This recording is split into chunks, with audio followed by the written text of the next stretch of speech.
red tail Daphne could see lashing behind him.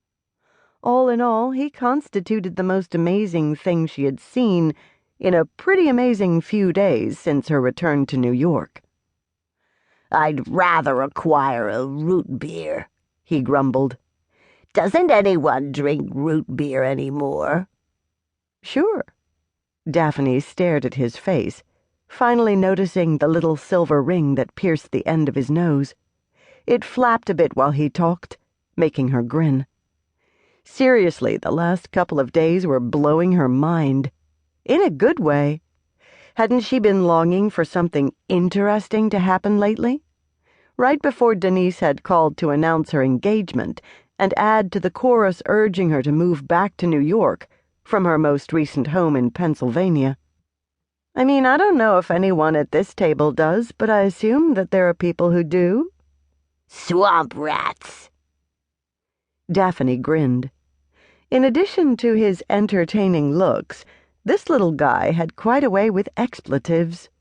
His appearance had also gone a long way toward reassuring her that her sister, her family, and she had not all completely lost their minds. When she'd arrived in Manhattan on Wednesday, just a few days before Danice's scheduled wedding, she'd expected a warm welcome from her parents and her baby sister. She'd expected to finally get to meet the man who had swept Niecy off her feet. She'd even expected to get caught up on all the family news and gossip that she'd missed since the last time they had gotten together. After all, when the stars aligned like they had to urge her to move back to the city, Daphne liked to take the hint.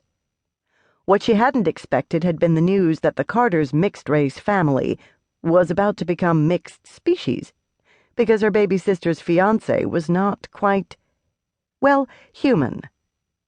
McIntyre Callahan, or Mac, as he'd informed her with a million-watt smile, turned out to be a lovely man, in more ways than one.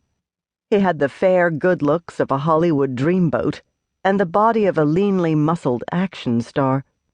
Honestly, the man was more beautiful than any human being had a right to be, which was confirmed when they sat Daphne down and explained that Mac wasn't entirely a human being. He was half fae, as her sister had termed it, the son of a human father and a fae mother, what Daphne would previously have thought of as a fairy, and honestly still tended to. Looking at the highly masculine and utterly besotted man, with his arm curled around Danice's shoulders, fairy had been the last description to come to Daphne's mind, but she'd taken their word for it. She'd also taken their word on a whole list of other things that threatened to blow her mind and leave her little more than a vacant-eyed, drooling, babbling mental sponge cake on the day of her sister's wedding.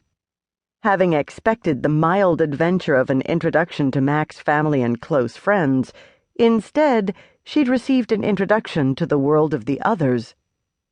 Talk about being careful what you wished for.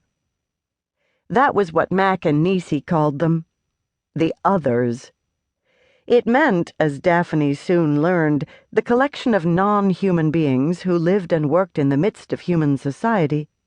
They could be your neighbor or your friend, the woman who manicured your nails or the man who fixed your leaky toilet. Some were highly placed political or corporate officials, and some were sanitation workers or public servants. The others had always been there and would always be there, she discovered, and some of them were the creatures of late-night B-rated horror movies.